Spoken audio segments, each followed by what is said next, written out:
ہمیں فیسیلیٹیٹ کیا جا رہا ہے. پانی کی شربت کی سبیلیں ہوتی ہیں, کھانے کی سبیلیں ہوتی ہیں, عرق گلاب کا چھڑکاؤ کیا جاتا ہے. جب عید میلاد النبی صلی اللہ علیہ وسلم آتا ہے تو شہروں کو سجایا جاتا ہے. وہ سبز رنگ جو گنبد خضرا کا رنگ ہے, اس سے تمام بلڈنگز کو, تمام راستوں کو سجایا جاتا ہے. مٹھائی تقسیم کی جاتی ہے میری جانب سے, حکومت پنجاب کی جانب سے, اور عرق گلاب کا چھڑکاؤ کیا جاتا ہے تاکہ, اور ان کے ساتھ ہماری جو موبائل ہاسپٹلز چل رہے ہوتے ہیں ان کی حفاظت کے لیے 24 گھنٹے جو ہے وہ ڈیوٹی, قانون نافذ کرنے والے اہلکار جو ہے وہ ڈیوٹی دیتے ہیں. ہم جاگتے رہتے ہیں کہ کوئی بھی اگر مذہبی کوئی رسوم ادا کی جا رہی ہے تو کسی کو تکلیف نہ ہو. تو میری حتی الامکان یہ کوشش ہوتی ہے کہ تمام جو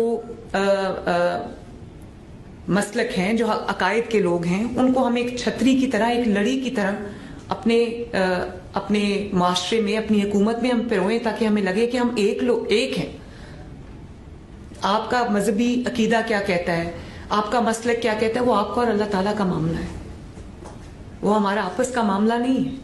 کون جنت میں جائے گا, کون دوزخ میں جائے گا, کون شہید ہے, کون مجرم ہے, کون مظلوم ہے, دیکھیں جو کس کا کیا عقیدہ ہے اس کا فیصلہ اللہ تعالیٰ نے کرنا ہے. یہ فیصلے ہم نہیں کر سکتے, یہ سرٹیفکیٹ ہم جاری نہیں کر سکتے انلیس کہ ہمارے پاس کوئی ایک واضح ثبوت موجود ہو کہ یہ مظلوم ہے اور یہ ظالم ہے. اس میں تفریق ہم کر سکتے ہیں. اور پھر ابھی میرے پاس کوئی خاتون جو ہے وہ قید نہیں ہے, لیکن آپ جانتے ہیں کہ ظالم یا ظلم کرنے والا یا قانون توڑنے والا, اس میں مرد اور عورت کی کوئی تفریق نہیں ہے.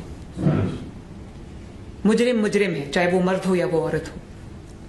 میں ایک عورت ہونے کے باوجود پہلی مثال تھی پاکستان کی ہسٹری میں کہ میں ایک بے گناہ جیل 2 دفعہ کاٹ کے آئی ہوں. تو میں نے اپنے کبھی عورت ہونے کا رونا نہیں رویا, لیکن اگر عورت کو آپ ایک کمزور ہستی جان کے, اگر آپ اس کو, اس کے اسکول کے چیلنجز بڑھتے ہی جا رہے ہیں, اور مدرسے جیسی جگہ پہ, مسجد جیسی تقدس بھری جگہ پہ جب آپ ان کو یہ تعلیم دیں گے کہ آپ نے اس طرح سے ہتھیار چھپانے ہیں, آپ نے اس طرح سے جو ہے وہ کمیونیکیشن کا جو نظام ہے اس کو عمل میں لانا ہے, جو ٹریننگ دہشت گردوں کو دی جاتی ہے, جب وہ ٹریننگ ان کو دی جائے گی تو وہ بھی پھر اتنی مجرم ٹھہرائیں گی. آپ جانتے ہیں کہ میں پنجاب میں آج خواتین کے خلاف جرائم جو ہے وہ میری ریڈ لائن ہے. کسی خاتون کے ساتھ, کسی ماں کے ساتھ, کسی بیٹی کے ساتھ, کسی بہن کے ساتھ کوئی ظلم ہوتا ہے تو میرا جو ہمارا نظام ہے, وہ حکومت ہے, وہ حرکت میں آتی ہے. اور آپ دیکھیں گے کہ یہ واقعات کتنے کم ہو گئے ہیں.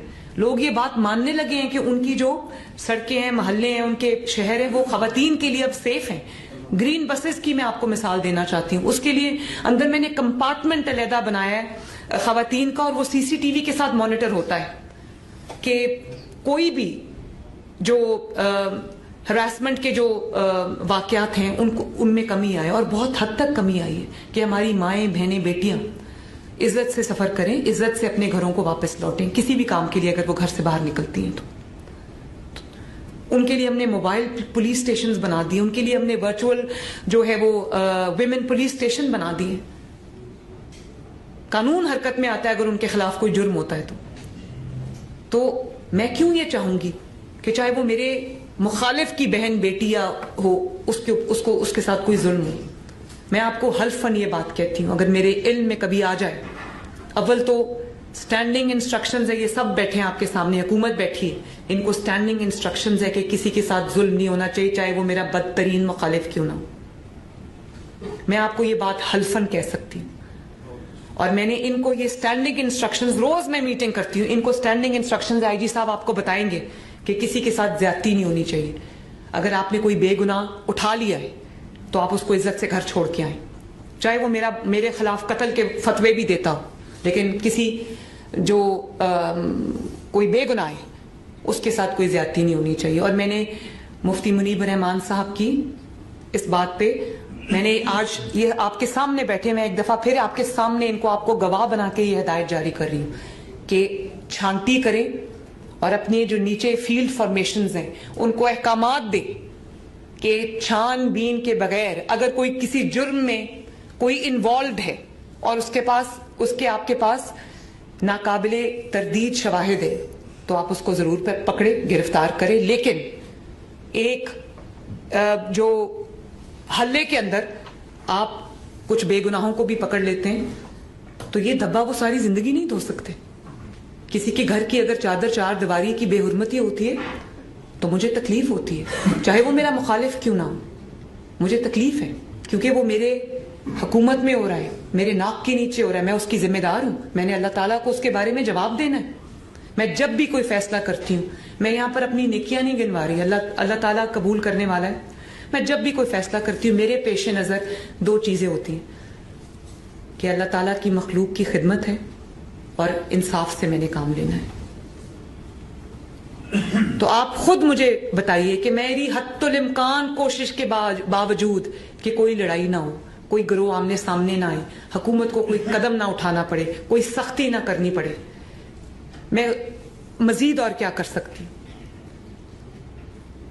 آپ فرمائیے، مجھے بتائیں کہ میں اور کیا کر سکتی ہوں. جب کوئی ایک تہیہ کر لے اور مذہب اس کا مقصد نہ ہو کہ میں نے اب چھوڑنا نہیں ہے ریاست کو، میں نے ملیا میٹ کر دینا ہے، میں نے گھیراؤ جلاؤ کرنا ہے، میں نے مار دینا ہے، تو میں ادھر ریاست کیا کرے گی؟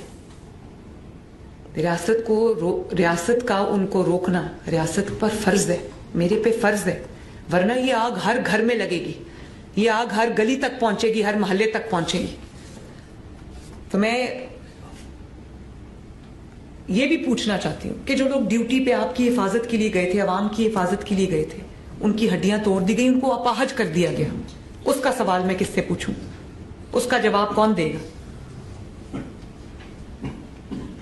ہتھیار آپ کے پاس کہاں سے آئے اور اتنی تعداد میں ہتھیاروں کی ضرورت آپ کو کیوں پڑی؟ اس کا جواب کون دے گا؟ اتنا کروڑوں روپیہ جو آپ کے بکسوں سے نکلا ہے، آپ کے دفاتر سے نکلا ہے، آپ کے مدارس سے نکلا ہے، اس کی ضرورت آپ کو کیوں پیش آ رہی ہے؟ میں سمجھنا چاہتی ہوں کہ اس کی ضرورت آپ کو کیوں پیش آ رہی ہے. یہ دین اسلام کے نام پر کی گئی سب سے بڑی خیانت ہے، اور اس کو خیانت کہنا یہ امانت ہے جس پہ آپ بھی، جس کے ذمہ دار ہے، جس کی ذمہ دار میں بھی، یہ امانت ہے. اس کے اندر سب سے بڑی خیانت وہ لوگ کر رہے ہیں جو سامنے دین کا نام استعمال کر رہے ہیں اور وہاں پر ان کا ایجنڈا جو ہے وہ بہت خطرناک ہے، کچھ اور ہے. تو میرے یہ بھی کہا گیا کہ 600 افراد ہلاک ہو گئے، جاں بحق ہو گئے، 400 افراد جاں بحق ہو گئے. اور آپ دیکھیں کہ وڈیالہ میں بیٹھا ہوا شخص وہاں سے ٹویٹ کر رہا ہے عمران خان کہ 600 لوگ ہلاک ہو گئے، اور یہ وہ شخص تھا جس نے اپنے دور حکومت میں مساجد میں گھس کے گولیاں چلائی تھیں اور لوگوں کو مارا تھا، کیونکہ اپنی جماعت کمزور ہو گئی، اس نے دیکھ لیا کہ نظام چل پڑا، اس کی اہمیت ختم ہو گئی، وہ وہاں سے بیٹھ کے پھر مذہب کو استعمال کر رہے. تو میں یہ جب میں جیل میں تھی تو میں یہ سوچتی تھی کہ مجھ سے کیا غلطی ہوئی، اللہ تعالیٰ سے معافی مانگتی تھی بار بار کہ جو جانے انجانے میں مجھ سے اعمال ایسے ہو گئے جس سے اللہ تعالیٰ کہیں کی کوئی ناراضگی ہو گئی ہے تو میں اس کے لیے معافی چاہتی ہوں. تو 2 سال جیل کے بعد آج بھی وہ انسان اس چیز سے باز نہیں آیا جو وہ اپنے دور حکومت میں یا اس سے پہلے کر رہا تھا. میری والدہ کا الیکشن تھا، اس وقت NA 120 ہوا کرتا تھا جو حلقہ تھا، وہاں پر میں نے فیس کیا ہے اس جماعت کو، اس الیکشن کے لیے جو ہے وہ اس کو ترتیب دیا گیا تھا، میں نے ان کو فیس کیا تھا وہاں پر. ادھر میرے والد کے اوپر بھی جوتا پھینکا گیا اسی الزامات میں جو ایک گمراہ کن الزامات تھے. احسن اقبال صاحب کو گولی ماری گئی، اللہ تعالیٰ نے ان کو بچا لیا، مارنے والے سے بچانے والا بڑا ہے. اور آج بھی آپ دیکھیں ان کے کس قسم کے سوشل میڈیا پہ ان کی کس قسم کی ٹویٹس آتی ہیں یا پوسٹس آتی ہیں کہ ان کے سیکیورٹی میں کوئی ایسا بندہ پیدا ہو جو ان کو قتل کر دے، جو ان کو مار دے.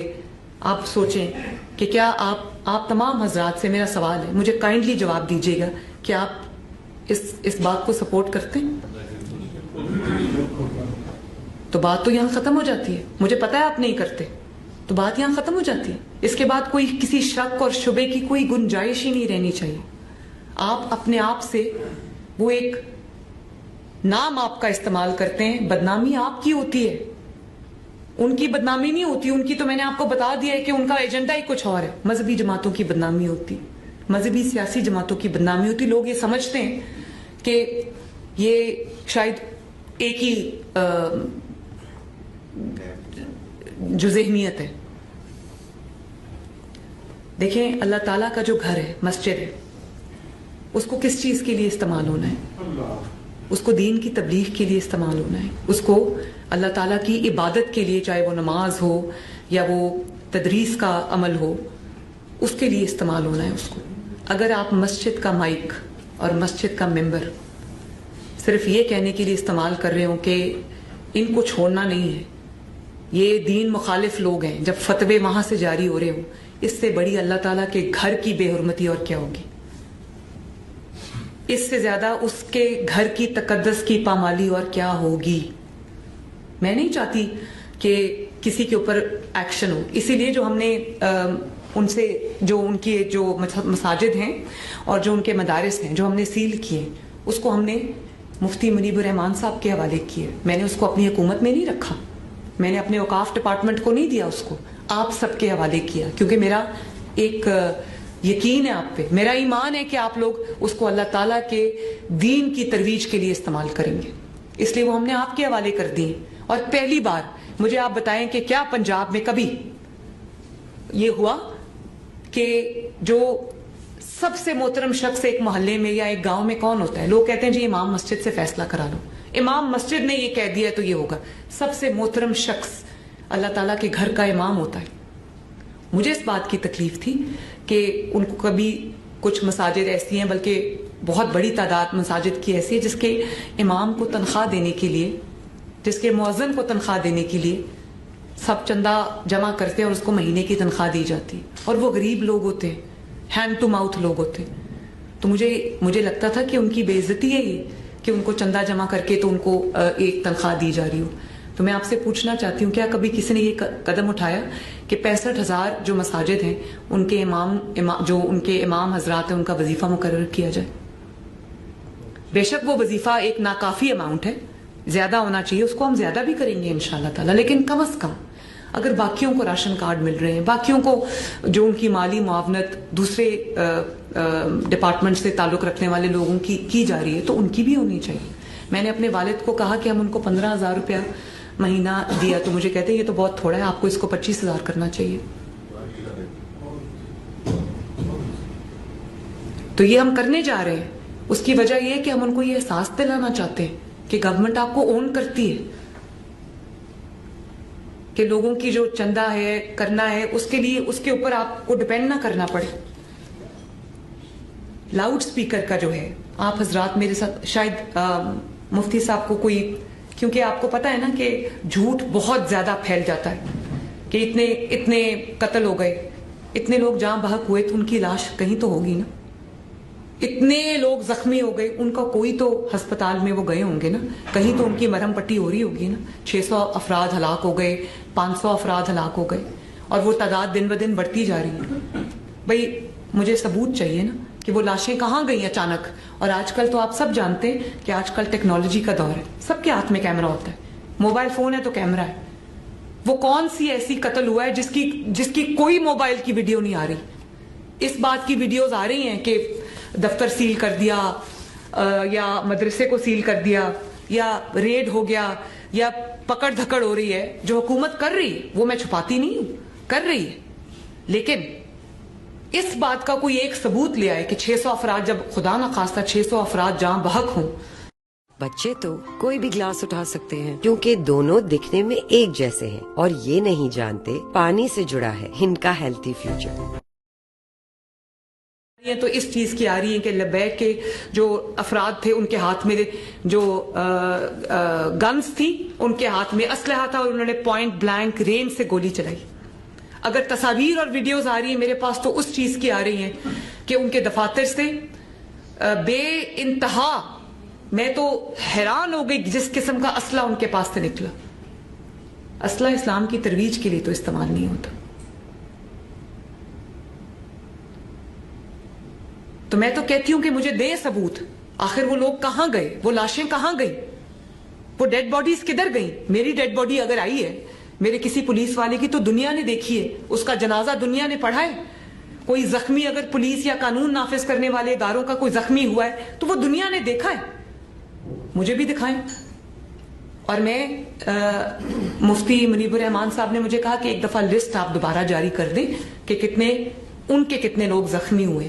تو میں وہ بالکل, یہ میرے سامنے بیٹھے, ان کو میں ہوم سیکرٹری صاحب آپ کائنڈلی وہ لسٹ دوبارہ ان کے ساتھ شیئر کر لیجئے کہ آپ کی دانست میں, آپ کی جو گنتی ہے اس میں کتنے لوگ جو ہیں وہ ان کے زخمی ہوئے ہیں لبیک والوں کی. میں اس کے لیے تیار ہوں.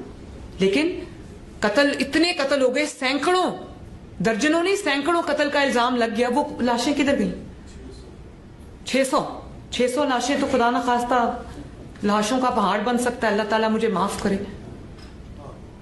لیکن ایسے نہج تک معاملات کو لایا کیوں جائے؟ ہم کوئی ایک دوسرے کے دشمن تو نہیں.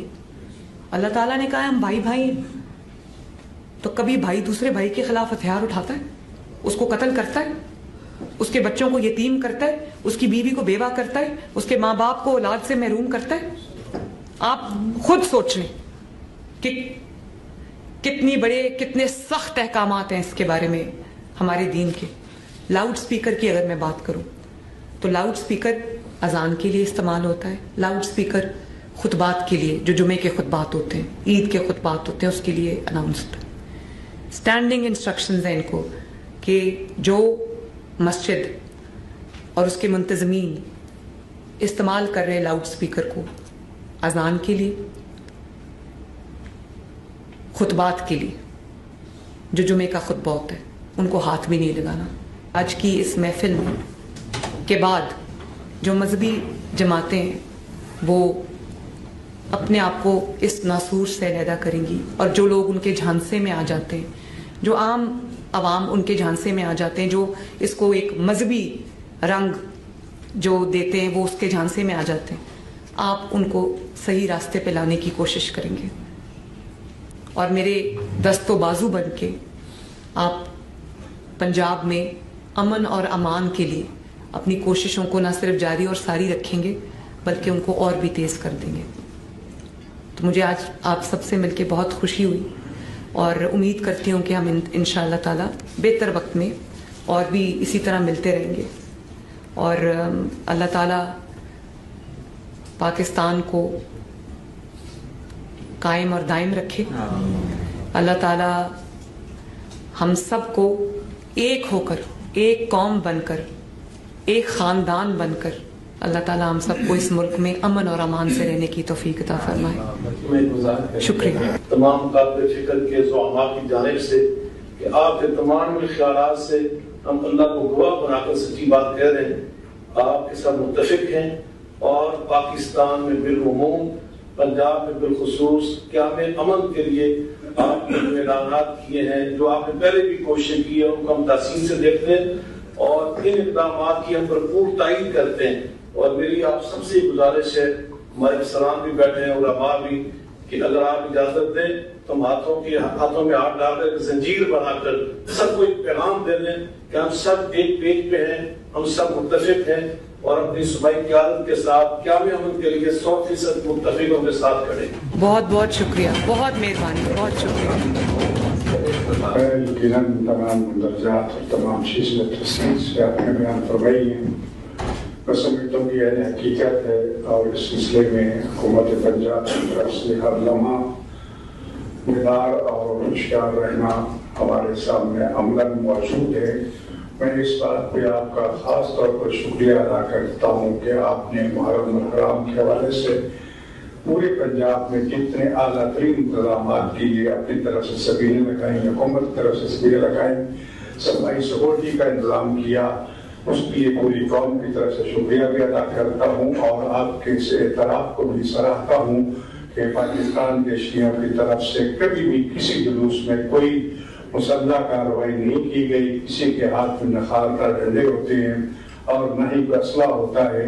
پر امن قوم کی حیثیت سے, پر امن طریقے سے